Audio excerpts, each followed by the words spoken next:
तो चलिए दोस्तों, आज हम लोग पेज मेकर में एप्लीकेशन फॉर्म को बनाने के लिए सीखें। तो उसके लिए सबसे पहले हम लोग नया पब्लिकेशन को ले लेते हैं। फाइल से गए न्यू में और यहाँ से A4 साइज का पेज ले लिए और यहाँ पे जितना पेज डालना है 10 पेज 15 पेज वो डाल लीजिए। ये पहला क्लास में आपको हमने बता दिया था डॉक्यूमेंट सेटअप के बारे में। अब यहाँ पे आने के बाद में एप्लीकेशन फॉर्म आप भी जानते हैं किस प्रकार का होता है। चाहे मैट्रिक का या इंटर का फॉर्म फिलअप किए होंगे या कोई भी कंपटीशन का एग्जाम देते हैं तो उसमें भी फॉर्म फिलअप करते हैं। तो उस फॉर्म को हम लोग बनाने के लिए आज सीखेंगे। तो उसके लिए पहला नंबर में हम लोग टी को लेते हैं और यहाँ पे हम लोग टाइप करते हैं application form. APPLICATION application FORM form. अब ये बहुत छोटा आपको दिख रहा होगा, तो इसको हम लोग क्या काम करते हैं कि Ctrl+1 यदि प्रेस करते हैं तो एक्चुअल साइज में आ जाएगा। Ctrl+1 यदि प्रेस करते हैं तो एक्चुअल साइज में आ जाएगा। एक्चुअल साइज का मतलब इतना बड़ा में आपका प्रिंट आउट करेगा। यदि आप चाहते हैं इसको और भी बड़ा करना तो इसको सिलेक्ट कर लेंगे और यहां पर देखिए कि टेक्स्ट का जो टूल्स आया हुआ है इसमें देखिए यहां 12 लिखा हुआ 12। तो इसके साइज को आप यहां से 30 भी कर सकते हैं, बढ़ा भी सकते हैं या घटा भी सकते हैं। यहां पे देखिए दिखा हुआ दोस्तों बोल्ड, तो बोल्ड कर सकते हैं। यहां पे अंडरलाइन पे क्लिक करेंगे, अंडरलाइन आ जाएगा। अब इसको हमको क्या करना है, सेंटर में करना है। कैसे में करना है, सेंटर में करना है। तो सेंटर में करने के लिए यहां पे टी के नीचे उल्टा पी लिखा हुआ है। पी का मतलब क्या, पैराग्राफ। इस पे जाने के बाद में देखिए लेफ्ट में है, राइट में करेंगे तो राइट में रहेगा, सेंटर में करेंगे तो सेंटर में रहेगा। है क्या। फिर से हम लोग टी को लेते हैं और यहां पर लिखते हैं स्टूडेंट नेम, स्टूडेंट्स नेम या एप्लीकेंट नेम भी होता है। और यहां पे हम लोग क्या काम करते हैं कि इसको, ये कंप्लीट हो गया लाइन। अब इस पे यदि पिक टूल को लेने के बाद में इस पे यदि हम क्लिक करते हैं तो देखिए कि इतना लंबा लाइनिंग आ रहा है। इसको हम लोग जस्ट छोटा कर देंगे। इतना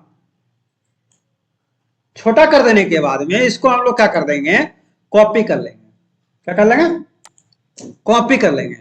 और इसी को हम लोग 10 टाइम 10 या 12 टाइम पेस्ट करना है। तो इसी को हम लोग 12 यहां लिख दिए और हॉरिजॉन्टल में हमको 0 रखना है, वर्टिकल में ½ इंच हमने रख दिया।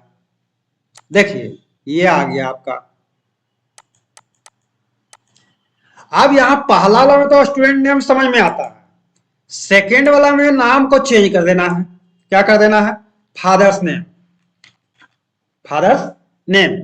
थर्ड वाले में क्या करना है, मदर्स नेम। फोर्थ वाले में क्या करना है,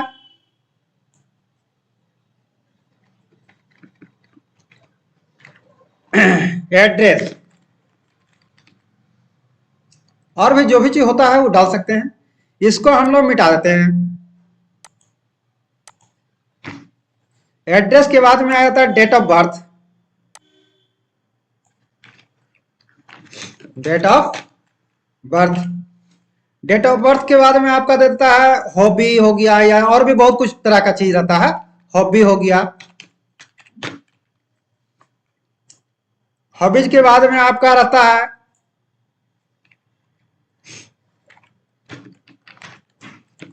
लैंग्वेज, कौन कौन सा भाषा आप जानते हैं। इसके बाद में आपका रहता है एडुकेशनल क्वालिफिकेशन या फिर एडुकेशन, कहां तक आपने पढ़ाई किया है। इस तरह से फॉर्म में लिखा हुआ रहता है। तो ये आपका बन गया। अब इसको हम Ctrl- करते हैं। देखिए इस टाइप से आप जो भी इधर फील्ड में लिखना है वो आप लिख सकते हैं। हमने जो लिखा वो दूसरा चीज भी हो सकता है। अब आप लोग देखते होंगे फॉर्म में यहाँ पे बॉक्स टाइप का रहता है। एक बॉक्स में एक लेटर ही लिखना, एक बॉक्स में एक लेटर ही लिखना है। तो हम लोग यहाँ पर एक बॉक्स को ले लिए और इसको हम लोग यहाँ पे बना देते हैं। देखिए इस प्रकार से, इतना छोटा में। ठीक है। इसी को हम लोग क्या कर लेते हैं, कॉपी कर लेते हैं, और इसी को हम लोग पेस्ट मल्टीपल में जाते हैं। पेस्ट मल्टीपल में जाने के बाद में इसको हम लोग क्या करते हैं, 15 टाइम कर देते हैं, और वर्टिकल नीचे की ओर हमको नहीं जाना है तो इसको 0 रखेंगे, और इधर साइड में हम लोग 0.3 दे करके देखते हैं, 0.3 देखिए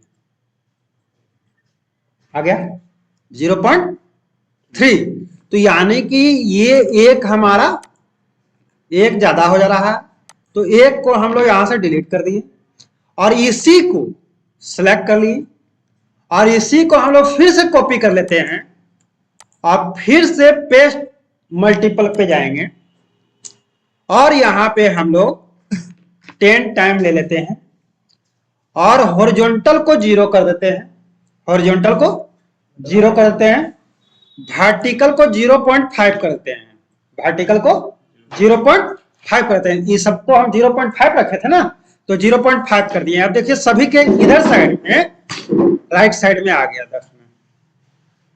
अब देखिए ये फॉर्म आपका कंप्लीट हो गया, इसी प्रकार का रहता है ना। तो चलिए आज का क्लास में इतना ही रखते हैं, फिर नेक्स्ट क्लास में देखेंगे।